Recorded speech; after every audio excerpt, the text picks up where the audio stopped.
Hey there, we are just getting ready to go live. So for those of you who are waiting for that connection, it's coming up. And we just had some technical issues. I thought it was going really well, and then at the end it didn't go well at all. So we're just about there. Just getting into the files we need to share some slides with you. And that is very cool. Alrighty, so we are going to do more. Take this into share right there. Perfection. And a live on Facebook.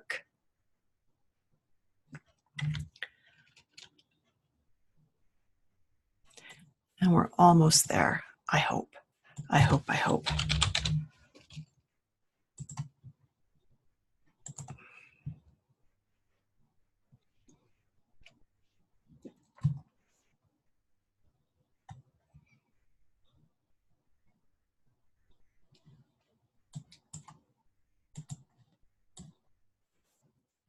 Okay.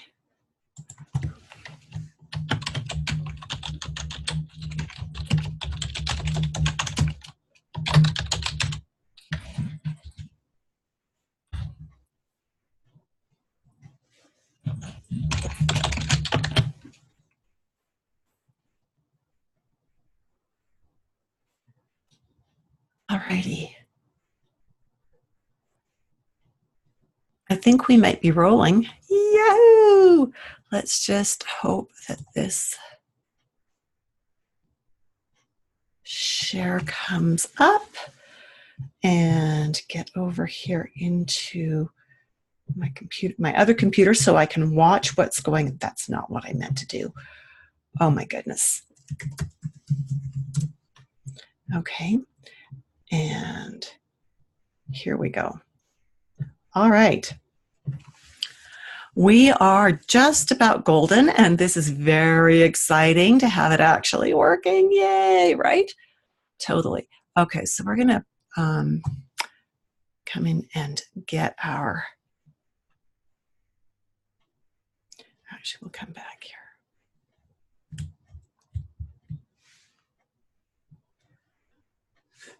All right, I will just turn off this light that's giving me a halo effect.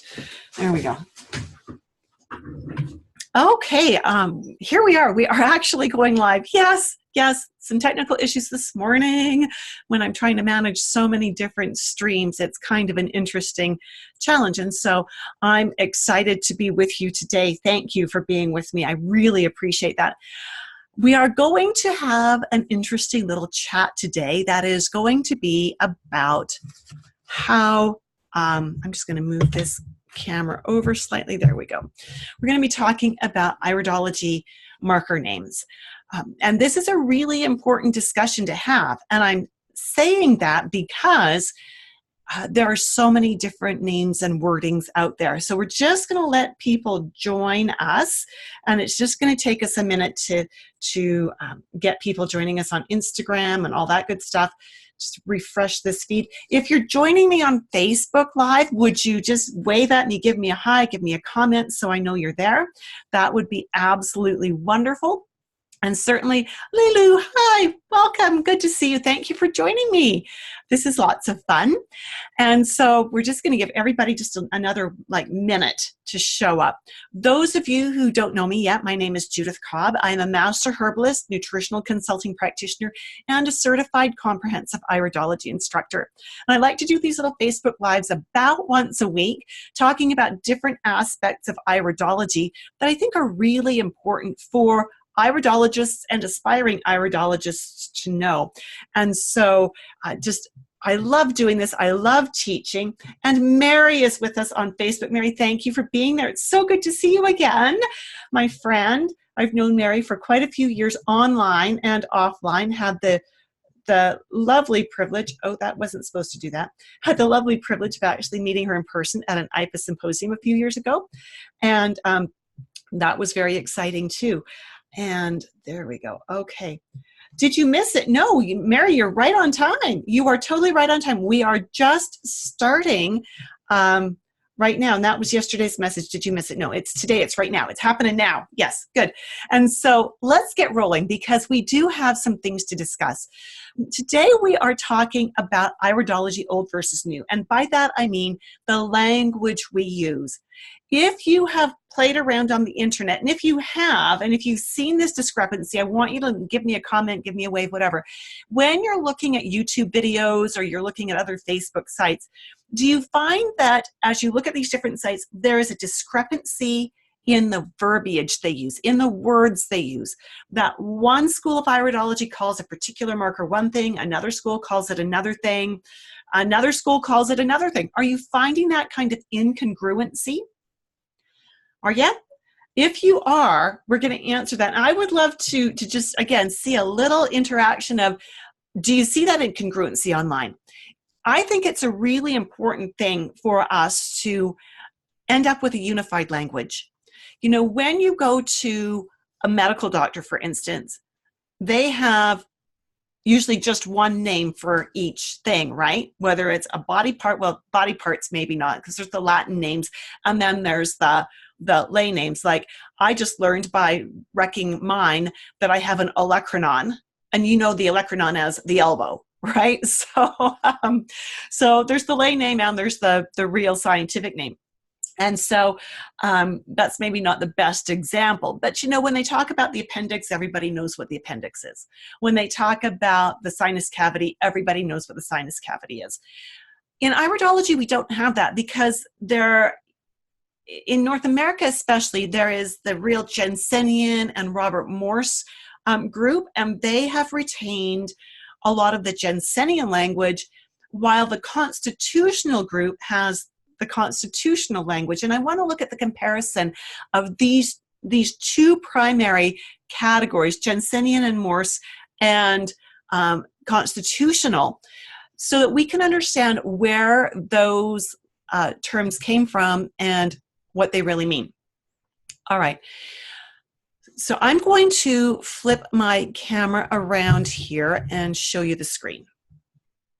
I'm going to be moving. This is for my Instagram Live people. I'm going to, not trying to make you seasick here, promise, but I will be kind of moving my camera because I know I get a better Instagram image when I've got my camera vertical. So you will often see, as you look at some of these older, or the Jensenian, Morosian, Morsian, I don't know if that's actually what they call themselves, kind of iridology sites, you'll see them use these terms that we see on the left side of your screen. We've got a couple of charts like this: lesion, nerve or stress ring, cholesterol ring, sodium ring, corneal opacity, arcus senilis, venous congestion, radii solaris, parasite line, psora or drug spots, absorption ring, scirphin. What do you notice about those names? Is there anything that jumps out at you as you see those names listed? David Major joined us. That's interesting. Hi, David. Good to see you.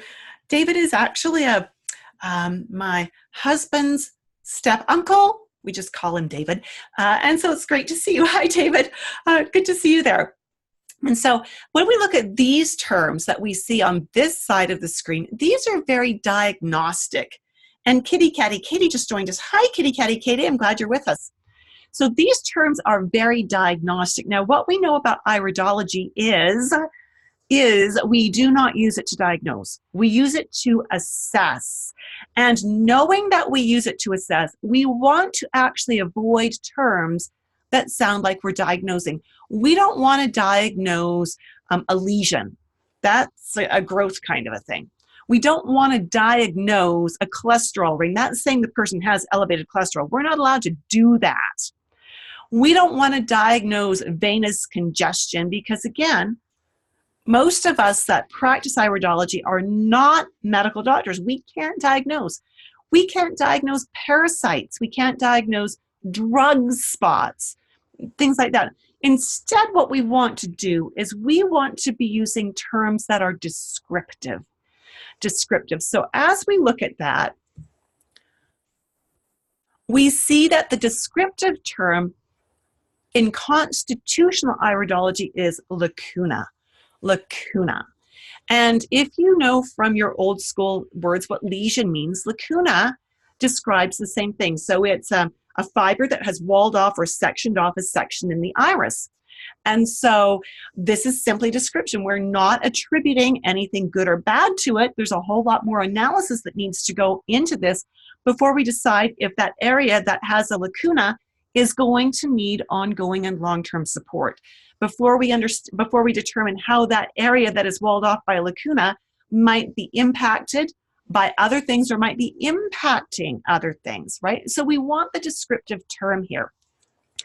What the diagnostic term, nerve ring or stress ring, we would call a contraction furrow, because a contraction furrow is telling us that the fibers have been contracted. When we think about the structure of the iris and where the pupil is, we recognize that we've got the pupil and then we've got the iris. That means, I'm just going to flip this around again.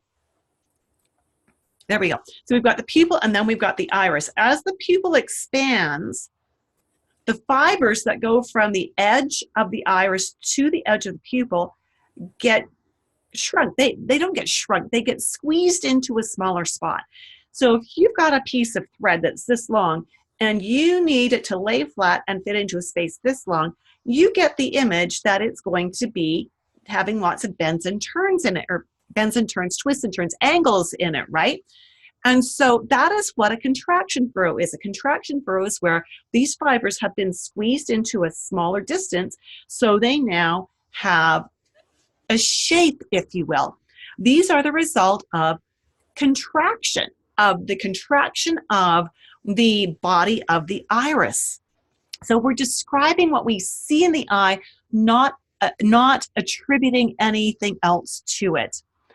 Then we have, an Iridology CT. Thanks for joining us on Instagram Live, and Vedic Alchemy. Thanks for joining us. Good to see you there. When we look at the term cholesterol ring, sodium ring, corneal opacity, arcus senilis, again, these are very diagnostic terms. We don't use those when we're doing constitutional iridology.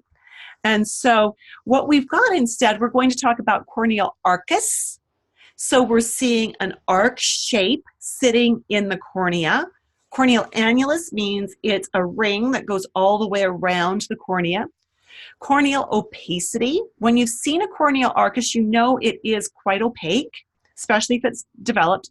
Lipemic diathesis, of course, is a subtype that is suggesting that there might be, that there is a predisposition in this body to potentially handle carbohydrates and fats incorrectly. When we look then at the term venous congestion, we're going to call it a circulatory ring. So we're simply describing what we see in the iris. As trained constitutional iridologists, we understand what that means, and we understand the different impacts that other markers in the eye can have on that. We understand what that marker suggests may be going on in the body at this point in time.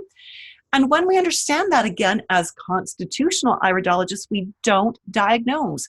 Instead, we ask questions. We would ask questions about peripheral circulation, especially. We might ask questions about blood sugar balance, because that has a lot to do with peripheral circulation. And so we're using these constitutional terms to help us describe what we see, and then with the understanding we have of how different markers interact in the body and how different nutrition can affect things and lifestyles can affect things, we can then begin to do a good assessment. Radii solaris, also known as parasite lines, we don't see parasites in the eyes. We see situations that may enhance a body's ability to hold or attract parasites, but they aren't a guarantee of parasites. And so what Jensenian or a Robert Morse iridologist would call a parasite line or a radii solaris, we would call a radial furrow, because it literally is, as we look at, I'm just going to flip this around one more time. As we look at the fiber structure of the eye, so we've got the pupil and we've got fibers radiating out from that, right? Sometimes those fibers are slightly separated. And if we've got, and the eye has several layers of fibers, just like this. If we have several layers of fiber that are all separated, we're looking down into the depth of the structure of the iris, and that is a radial furrow. That is a radial furrow. So it's literally a furrow in the tissue of the iris that is radiating from the pupil towards the limbus. And again, it teaches us about the integrity of that particular body tissue, the corresponding body tissue. When we understand that, we have a greater understanding of what will need ongoing support and how we're going to do that, whether it's going to be through supplements, lifestyle, or diet. Then we have the drug spot or the psoras. We know that, we call these pigment in constitutional, pigment. What we know is that pigment may be acquired. It never disperses, so once it's there, it's there. And what we also know is that there may be many different reasons, but it's not usually a toxic infiltration. It is more likely an indication of a genetic blip. So if we see a particular color of pigment beginning to surface or beginning to accumulate in the iris, the color of the pigment tells us which organ genetically is programmed to be having a struggle right then. And the placement of the pigment tells us which organ is going to suffer because of that imbalance. So we want to be, again, aware that it's a pigment and that it is an indication potentially of genetic weaknesses, either inherited or inherited and having manifested at an early age, or inherited and manifesting as a person ages. We have the absorption ring, which is that interpupillary border area, and it actually doesn't have much to do with absorption at all. It actually has more to do with digestion, and because that interpupillary rough correlates to the stomach lining. So again, we're describing what we see there. We're seeing something different in that pupillary rough, and that's going to lead us to ask questions. We never tell a person, you are experiencing, because the eyes are genetic and they give us the blueprint for the lifetime. They may not be experiencing that particular problem right now. There's the potential they may experience it in the future. There's the potential that if they've actually learned their own personal health rules, they may not experience the problem at all. The scurf rim, we also still call it a scurf rim because that is not a diagnostic term. It is actually a descriptive term. All right, some more terms that we want to talk about. The rheumatic eye. Rheumatic eye. Interesting term. Rheumatic is a diagnostic term. We have rheumatism, we have rheumatic fever. So we want to avoid going there. Instead, we would talk about an eye as being febrile or over acid. And these things certainly give us various other descriptive bits that we need to understand, right? When we see a febrile eye, it's a suggestion that this is a person who, particularly as a child, their first line of defense was to go into fever, right? Which is not a bad thing to do because that fever is a great way of getting that immune system up and running. The overacid eye then tells us what the genetic potentials and predispositions for chemistry are in the body. We used to talk about people who had fiber that was not densely packed as having a weak constitution. Now, I got to ask you, if someone told you you had a weak anything, like that you had weak biceps or you had weak abs or you had a weak digestive tract, how does that make you feel? Does that make you feel empowered? Does it give you the ability to think clearly, to think, yes, I can work on this? No, it doesn't. When we tell someone they are weak, they often buy into it and it becomes a problem. Instead, we like to call these the connective tissue subtype, which as an iridologist, we understand that that can predispose them to some challenges with their connective tissues. But we also understand that there are dietary and physical support things we can do to actually help their connective tissues be stronger. Again, it's about learning how the body works, understanding that through iridology, and then doing the appropriate things to minimize things that could be a challenge and to maximize the positive potential. Strong constitution. Oh, this one has gotten numerous people into trouble. Let me tell you why. When a young person is told, wow, you've got a strong constitution, and we see that in the eyes, that the fiber structure is nice and dense and tight and it's looking really good, and we say you've got a strong constitution, a lot of young people think that's a license to go out and do whatever they want with their body. Now let's just investigate that for just a moment, because truly, if you have a strong constitution and you go and do whatever you want, and that whatever you want is you party hard, maybe you drink a lot, you eat lousy food, you don't exercise, you cheat yourself of sleep, you do everything you can to break yourself down, how's that going to play out?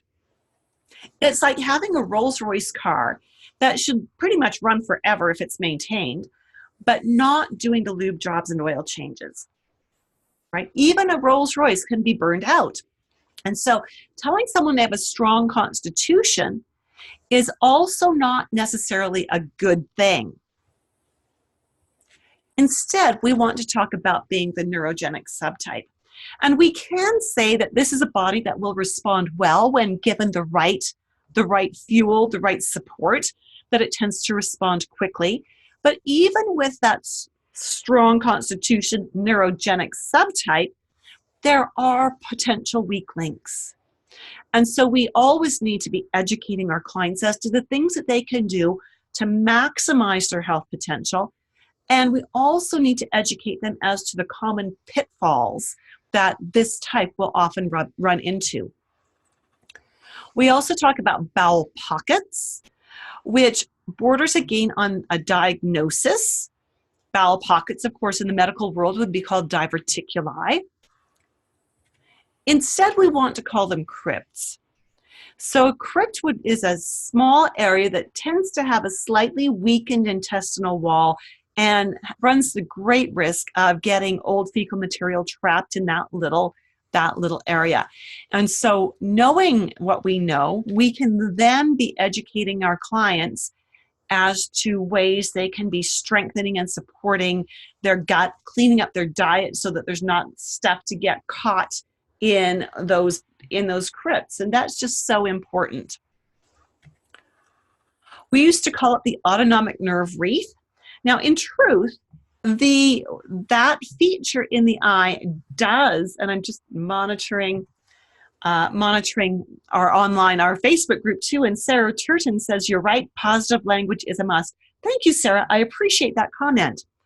And so when we're looking at autonomic nerve wreath, again, this feature in the iris does have a strong correlation to the autonomic nervous system. But it correlates to so much more than that, because it teaches us about parasympathetic, sympathetic balance, teaches us about intestinal tone and integrity. And so we want to not limit ourselves by using just the term autonomic nerve wreath and not reality. Thank you for joining us on Instagram. Instead, we want to use the term collarette, because that's what it looks like. It looks like it's a little collar that is surrounding the pupil. Murky eye, dishwater eye. Now, I gotta tell you, nobody likes to be told their eyes are ugly, right? You don't want to say to someone, gee, you've got murky eyes, or you've got dishwater eyes. I mean, that just, oh my goodness, we've got enough negativity out there. Instead, we need to realize what that really is. It could be a biliary iris, which your client, when you say you have a biliary iris, they have no emotional attachment to that. Unless they have a medical background to know that the bili part correlates to liver, it means nothing to them. And that opens the opportunity for us to say, you have a biliary iris. What that means is it's a mixed eye. You've got a blue base that may or may not be visible with brown on top of that. And it gives you this beautiful hazel coloring, right? And it could be a lymphatic iris with brown and or orange pigment. When I learned first Jensenian iridology some 40 years ago, I was not taught any of the constitutional terms because they weren't Jensenian. And that became an issue because it seemed like every time I did an analysis, I was being harsh. I was giving them bad news. I loved learning the constitutional. My constitutional teacher, Bill Cardona, on our very first lesson, made me take a step back and said, remember, all eyes are works of art, and this is beautiful. And I was like, oh my goodness, that's right. The eye is not a pathological messenger. It's a work of art. Sarah says, what difference would I see in a client that has diverticulitis in comparison with one that has IBS? And then further down the line with colon cancer, you would not see any difference, Sarah. You necessarily wouldn't see any differences because, again, iridology is not a diagnostic tool. What you would see is likely markers on the collarette, just inside the collarette probably, or specific characteristics of the collarette, whether it's doubled or jagged or absent or obscure or things like that, that would lead you to ask questions. They would lead you to ask questions that would help you refine further what was going on. And so, Sarah, if you're not a licensed medical doctor and thereby allowed and permitted legally to make a diagnosis, you cannot go down the pathway of is this IBS or is this diverticulitis or is this colon cancer? You really have to be asking questions. And if you get answers back because of things that you see in an iris that make you go, ouch, I'm not liking what I'm hearing, I'm not liking what I'm seeing, then it is your job as a holistic practitioner to recommend that the person you're working with seek a medical assessment. If they come back with a diagnosis of colon cancer, then you can make all kinds of recommendations generally about how to alkalize the system, how to support the bowel, how to help the body strengthen the bowel. But you will never, unless you're a licensed medical physician, be allowed to make a recommendation to work with bowel cancer, something that's going to cure bowel cancer. It's a really difficult line that we walk, and we must be very careful. And this is why we're working with this languaging issue, because the old language can get us into trouble legally, right? And it can be very negative for the client. We talk about toxicity, seeing toxicity in the eye. Not cool. How do you say it correctly without crossing the line? It's a question from Not Reality on Instagram. You just have to be very careful. You can say the collarette correlates to the bowel. These are markings that I see in the bowel that often suggest a serious weakness. You haven't diagnosed anything and you've used the word suggest, which leaves room for discussion. And at that point, you can say, I would encourage you to go see a medical doctor and have your bowel checked. But you know, if the person is having no symptoms, remember that the eyes are genetic. If they have been doing everything right, maybe as a young child they were constipated, and as a teenager they thought, bag this, and they started to eat whole grains and vegetables that are high fiber. They started to drink enough water. They did lots of things that now they're having 2 or 3 good bowel movements a day. You may not need to even go into the bowel. You can say, you know, if I saw those markers, I would ask, is there a history of any bowel or intestinal issues, depending on which part of the collarette we're looking at? And if the client said, yeah, you know, I was constipated as a kid, well, are you constipated now? No. Tell me about your bowel movements. I have 2 or 3 a day. Tell me about the color and the texture. Are they easy to pass? Great. We know that if they're constipated, that increases the risk of significant serious bowel issues. If they're having regular bowel movements and their bowel transit time is where it belongs, it's not too short, it's not too long, we know then that that minimizes their risk as well. Certainly if they were constipated at all, had blood in the stool, had mucus in the stool, I would be suggesting that they go see their medical doctor. That would not stop me from saying, wow, those are unusual symptoms, and they suggest that there might be something going on. Let's begin working to strengthen your bowel and improve the way it functions. I haven't made a diagnosis. I am simply working with nutrition to improve this person's health. And you and I all know that as we improve their health, many things correct themselves over time, right? So you just never, you avoid disease names. If your client brings in a diagnosis and says, I've been diagnosed with bowel cancer, I would like your help, then you can say, I would love to help you improve your health and strengthen your bowel. But you cannot say, I can help cure cancer. Okay, so we just have to be ever so careful. This is one of the big things that I teach in my class, in my course that I teach, is correct languaging, safe languaging for us, because we don't want to end up in jail. We don't want to end up with lawsuits, but we do want to do a lot of good, right? Are we on the same page with that? If you agree with that, you don't want to end up in jail, but you do want to do a lot of good. Let's have a wave or a happy face or something, depending on which media you're with me on. That lymphatic rosary, okay, toxicity, back to there, is often, again, the accumulation of pigments.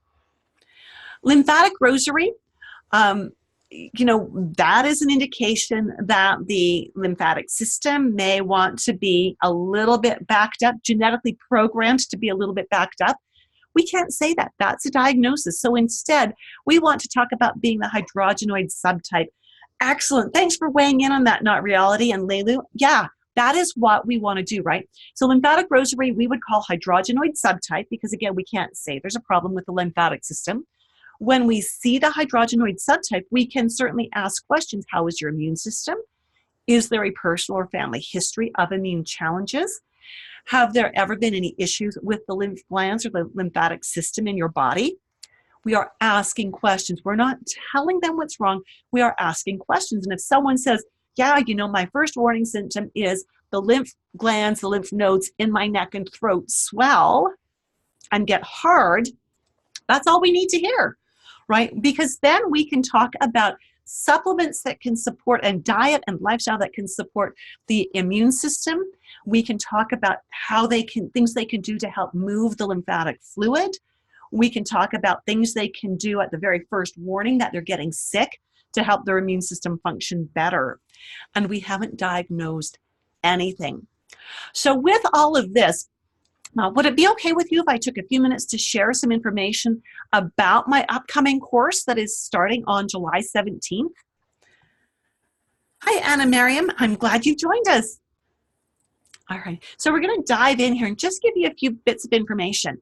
The upcoming course is, and I just need to move this camera back a bit so you can see this screen if you're on Instagram. It is an IPA, an International Iridology Practitioner. Thank you, Not Reality. I appreciate you giving me permission to share this. My course is the IPA curriculum. It is the IPA sanctioned curriculum. So that means that if you want to become a certified iridologist, this course contains all the curriculum you will need in order to do that. I present it as 20 2-hour live webinars, and it has a value of $23.95 Canadian. Now, we're going to look at this just a little bit more in just a moment, because also in this class, you get video recordings of every one of your classes. So it's like getting the class twice, another $23.95 value. And you also get, oh, I've taken out a slide that I meant to leave in here. That's not cool, because you also get recordings of every individual topic. So for instance, if you're in the class, it's 2 hours long, you've listened to it, there's only one concept that you need a refresher on. You can go into your student site and listen to just that one concept. So rather than 2 hours of hunting and searching for that segment, you can actually just find that topic in the list and click on it and listen to it. So it's like getting the class a third time for $23.95. So the total value of the course is over $7,000. Okay. And I'm going to invite you, this is just a real shortened version of my presentation on what's included in the class. If you'd like to see some testimonials of students who are in the class and who have graduated, I know this is a long URL. iridology-asn.org/certified-iridologist/2017/9/17/Judith Cobb. So these are comments from some of my students who have done the class and willingly went there and said nice things about me and about the course. More importantly, about the course, right? Because that's what you're in this for. You're not going to pay $7,000 because I'm a nice person. This is one of my students, and this is Michelle Davis. She came to me so certified already. It was almost intimidating for me. She had lots of certificates from Dr. Pesic and Dr. Purse, but she said, most importantly, this course taught her how to put it all together to make a proper assessment. Yeah. This is Graziella Alexandrova. I've taken an iridology course with another instructor, but Judith's course, Confident Nutritionist Dynamic Iridology, surpassed it in knowledge delivery and supported documentation. Judith teaches in a manner that students can understand, believe, and trust the information. She is both a knowledgeable and skillful instructor. Love it, love it, love it. This is Stephanie Morgan, and she said, I have several books on iridology, and I try to teach myself and spent hours online on YouTube watching various portions of classes and presentations. They were so conflicting and confusing and overwhelming. I told my husband, this is beyond me. I'm not getting this at all. Now, Stephanie is a smart lady. She has a master's degree in education. So she knows about learning. So she says that I was doing internet searches and kept hearing conflicting things. Just like we've gone over today, there's so much conflicting information. I kept searching on the internet and I stumbled across your YouTube channel and thought, oh my, this person knows how to teach. That was my introduction to a very reasonable approach, one that resonated with me. So that is lovely. Oh, so here we go. So yeah, you get your topic recordings in there as well. And the value of the class, again, is over $7,000. So as we're looking at this, we're going to look at what is the investment. What is the investment? The actual investment is 5 payments of $529 or $23.95. So even though the course is actually worth over $7,000 up front, the tuition is $23.95. I want to put this in perspective a little bit. You know, when you go online, and I know you will, and you're going to find other iridology instructors who are teaching, you're going to find that their classes range anywhere from a few $100s to maybe $1,500 US. This dollar value comes out to about $1,800 US. Those courses are face-to-face courses, which means that you're going to either take 2 3-day workshops or 1 5 or 6-day workshop, which means you've got extra expenses, right? Transportation to get there, hotel while you're there, meals while you're there. Oops, darn it. There we go. I said that my internet connection and everything kind of messed up, but hopefully we've got our Instagram live back. Instagram, if you're still there, would you wave at me or give me a thumbs up, please? And Leah Loves Wine, thanks for joining us. So somebody on Instagram, just let me know that you're back. All right, so yeah, again, airfare, hotel, you've got your tuition, right? You've got your accommodation. You've got ground transportation when you get there. Do you have expenses at home? Oh, excellent. Thank you for letting me know you're back on Instagram. Really appreciate that. You've got, there's all kinds of other things that are not included. A week off work. What's that going to cost you, right? You also have the challenge, and this is my big challenge, is that I need time to absorb information. Do you need that too? If you like to have time to absorb information, please let me know. And the reason I say that is if I do a multi-day workshop, my brain is mushed by the end of day 2, probably by day 1.5, and I don't learn anything for the rest of the time I'm there. But if I can do a couple of hours here, go and practice it, then a couple of hours a week later, go and practice it, I learn much better. Now, the class starts on Wednesday, July 17th, and the time is 11 a.m. Pacific Daylight. So I've listed other time zones here. 12 p.m. Mountain, 1 p.m. Central. And Lilu says she learns like that too. Way to go, Lilu. You're going to have fun in the class. 2 p.m. Eastern, 7 p.m. British if you're in the UK, 4 a.m. if you're Australian Eastern Standard Time. So sorry, Australia, tried to find a time that would work for everybody. I promise next time around, if you don't want to get up at 4 a.m., we'll do it a little bit later so that you can take it in. And your registration link, iridology.education/earlybird. So what else is included in the class? Most teachers make you purchase one of the 2 most popular iridology textbooks that are on the market right now. And they have a value of about $250 Canadian.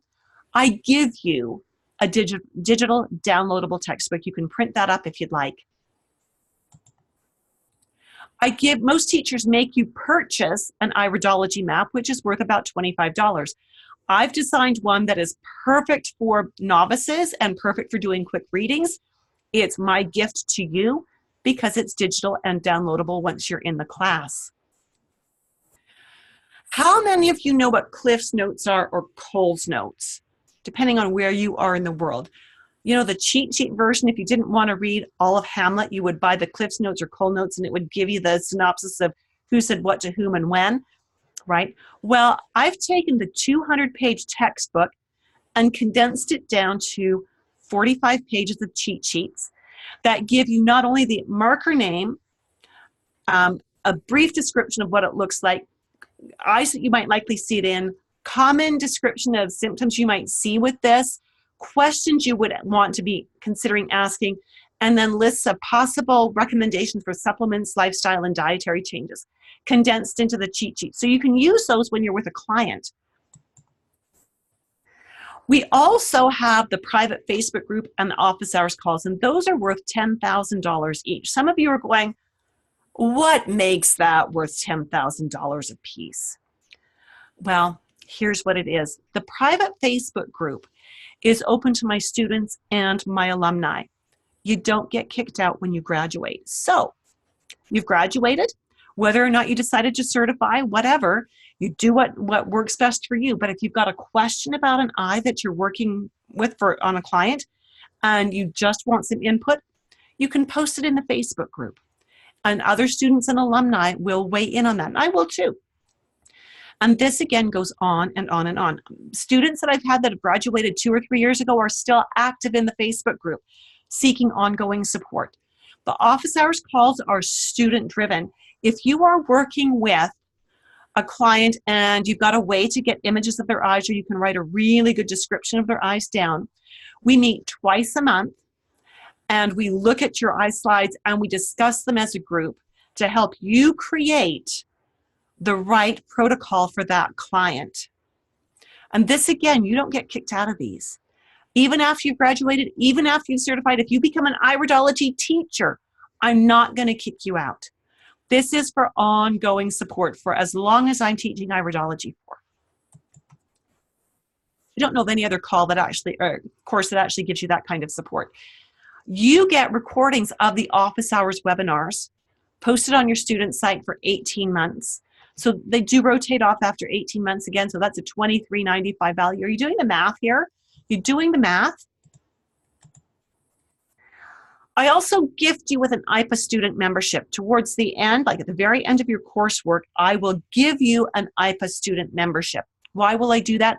Because if you decide to certify to do the IPA exams, you need to have a current membership.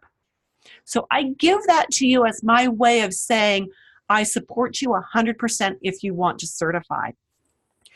We also then have the IPA 1 exam mentoring, which is 10 case studies. I provide the eye slides with a bit of background. You do assessments of them, and that's not really how you're going to practice iridology, but it's how IPA wants us to test you. I mark all of those case studies, and then you and I meet together privately, one-on-one, to go over them, to go over strengths and weaknesses. Where could you use a little help? What are some things that I saw that were maybe not as clear as I'd like them to be? When you and I agree that you are totally rock solid, then I give you IPA Exam 2, which is a case study that IPA provides to me to give to you. You do that, you send it back to me, I mark it with a fine-tooth comb. You and I meet together online privately again to go over that to make sure you are totally rock solid. At that point, then I let IPA know that you are ready to roll, and you go ahead and you register for the exam, you pay the IPA exam fee to IPA, and you are ready to take your exam. But I have had some students where when we finished IPA exam 1, I said, I don't think you're ready.